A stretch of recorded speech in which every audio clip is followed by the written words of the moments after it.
சந்து நகைச்சுவையால் நல்லதை சொல்லும் மனிதன். இந்த கதையில் தலைப்பாகையில் மறைந்த பணம் பற்றி பார்ப்போம். அந்த ஊரின் சந்தை எப்போதும் போலவே பரபரப்பாக இருந்தது. காய்கறி வியாபாரிகள் குரல், மீன் விற்பனையாளர்களின் கூச்சல், துணிக்கடைகளின் சலசலப்பு, பேரம் பேசும் பெண்களின் சிரிப்பு எல்லாம் கலந்த ஒரு உயிரோட்டம். அந்த சந்தையில் தினமும் வந்து போவார் ஒரு ஏழை வியாபாரி. அவன் பெயர் ரங்கன். பெரிய வியாபாரம் இல்லை, பெரிய கடை இல்லை. ஒரு சின்ன தள்ளுவண்டியில் பொருட்கள் விற்று அதில் கிடைக்கும் லாபத்தில்தான் அவனின் குடும்ப வாழ்க்கை ஓடிக்கொண்டிருந்தது. அந்த நாள் ரங்கனுக்கு மிகவும் முக்கியமான நாள். அவன் மகளுக்கு பள்ளிக்கூட கட்டணம் கட்ட வேண்டும். அதற்காக கடந்த ஒரு வாரமாக சிறிது சிறிதாக சேமித்து வைத்திருந்தான். மொத்தம் 1000 ரூபாய். அது அவனுக்கு பெரிய தொகை. அவன் அந்த பணத்தை ஒரு பச்சை நிற பையில் வைத்து அதில் ஒரு மர சின்னமும் இருந்தது. அந்த பையை அவன் சட்டையின் உள்ளே ஜாக்கெட் பாக்கெட்டில் மிகவும் கவனமாக வைத்திருந்தான். அந்த நாள் சந்தையில் அவன் ஒரு துணிக்கடையில் நின்று தன் மகளுக்காக ஒரு சின்ன பாவாடை வாங்க பேரம் பேசி கொண்டிருந்தான். விலை குறைக்க வேண்டும், பணம் குறைவாக இருக்கிறது என்று சொல்லிக்கொண்டே இருந்தான். அந்த நேரத்தில் அவனுக்கு பின்னால் யாரோ ஒருவர் மிதமாக மோதியதை அவன் கவனித்தான். சந்தையில் கூட்டம் அதிகம் என்பதால் அது சாதாரண விஷயம் என்று நினைத்து அவன் பெரிதாக எடுத்துக்கொள்ளவில்லை. சில நிமிடங்கள் கழித்து அவன் பையை எடுக்க கைவிட்டபோது அவனின் முகம் ஒரே நிமிடத்தில் வெறிச்சோடியது. பை இல்லை, பச்சை நிற பை இல்லை, 1000 ரூபாய் இல்லை. அவன் உடல் முழுக்க வியர்த்து கைகள் நடுங்க ஆரம்பித்தது. சுற்றிலும் தேடினான். தரையில் பார்த்தான். அருகிலுள்ள மக்களிடம் கேட்டான். யாருக்கும் தெரியவில்லை. அந்த 1000 ரூபாய் போனால் அவன் வீட்டில் சாப்பாடு கூட இல்லாத நிலை வரும். மகளின் பள்ளிக்கூடம் கனவு ஆகிவிடும். கண்கள் கலங்கிய நிலையில் ரங்கன் நேரே பஞ்சாயத்துக்கு சென்றான். ஊர் பஞ்சாயத்து மண்டபத்தில் மக்கள் கூடியிருந்தார்கள். பஞ்சாயத்து தலைவர் முன் நின்று தன் கதையை சொல்ல ஆரம்பித்தான். குரல் நடுங்க, கண்களில் நீர் வழிய, என்னோட பணம் தொலைஞ்சு போச்சு ஐயா, அதுதான் என் வாழ்க்கை என்று சொல்லும்போதே அவனின் குரல் உடைந்தது. பஞ்சாயத்து தலைவர் சிறிது நேரம் அமைதியாக கேட்டார். பிறகு மெதுவாக, இந்த பிரச்சனைக்கு சந்துதான் சரியான ஆள் என்று சொல்லி சந்துவை அழைத்தார். சந்து அந்த ஊரில் அனைவருக்கும் தெரிந்தவன். எப்போதும் சிரித்த முகம், விளையாட்டு பேச்சு, சிறு சிறு கிண்டல்கள். பலர் அவனை பெரிதாக எடுத்துக்கொள்ள மாட்டார்கள். இவன் எப்போதும் ஜோக் தான் பேசுவான் என்று நினைப்பார்கள்.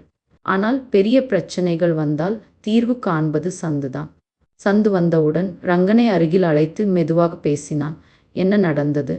முழுசா சொல்லு, ஒரு விஷயமும் விடாம. ரங்கன் நடந்ததை ஒவ்வொன்றாக சொன்னான். துணிக்கடையில் நின்றது, பேரம் பேசியது, பின்னால் யாரோ மோதியது, பிறகு பை காணாமல் போனது. சந்து கேட்டான், கோலன், உன் பை எப்படி இருக்கும்?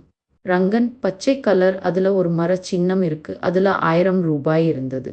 அந்த நேரத்தில் கூட்டத்தில் நின்றிருந்த ஒருவன் சிரித்து கொண்டே சொன்னான், கோலன், 1000 ரூபாய்க்காக இவ்வளவு பெரிய பஞ்சாயத்தா? சும்மா காமெடி தான். அந்த சிரிப்பு சத்தத்தை சந்து கவனித்தான். அவன் முகத்தை பார்த்து கொண்டே ஒன்றும் சொல்லாமல் மனதில் பதிவு செய்து வைத்து கொண்டான். பிறகு சந்து, சரி, இப்போ விளையாட்டு ஆரம்பிக்கலாம் என்று சொன்னான். அவன் உடனே ஒரு இளைஞனை அழைத்து, நீ சந்தை வாயிலில் நில். யாரெல்லாம் வெளியே போறாங்கோ அவங்க பைகளை மட்டும் பார்த்து அனுப்புறே என்றான். மக்கள் ஒவ்வொருவராக வந்தார்கள். பை பார்த்தார்கள். பணம் இல்லை. எல்லாம் வெறுமை. சுமார் 1 மணி நேரம் நடந்தது.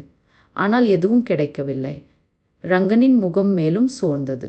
அப்போது சந்து சொன்னான், கோலன், சரி, இப்போ கடைக்காரர்களை சோதிக்கலாம். அதை கேட்டதும் சந்தையில் இருந்த கடைக்காரர்கள் கோபம் அடைந்தார்கள். எங்களை சந்தேகப்படுறீங்களா? இது எங்களுக்கான அவமானம். நாங்க திருடர்களா என்று சத்தம் போட்டார்கள். சந்து சிரித்து கொண்டே சொன்னான், கோலன், ஐயோ, கோபப்படாதீங்க. இது சின்ன விளையாட்டு தான். உண்மையா இல்லையா தெரியாம எப்படி முடிவு பண்ண முடியும்? அந்த அழுத்தத்தில் சில கடைக்காரர்கள் சம்மதித்தார்கள். அவர்களையும் சோதனை செய்தார்கள். ஆனால் அங்கேயும் ஒன்றும் கிடைக்கவில்லை. எல்லாரும் சந்து கூட இப்போ தோல்விதான் போல என்று பேச ஆரம்பித்தார்கள்.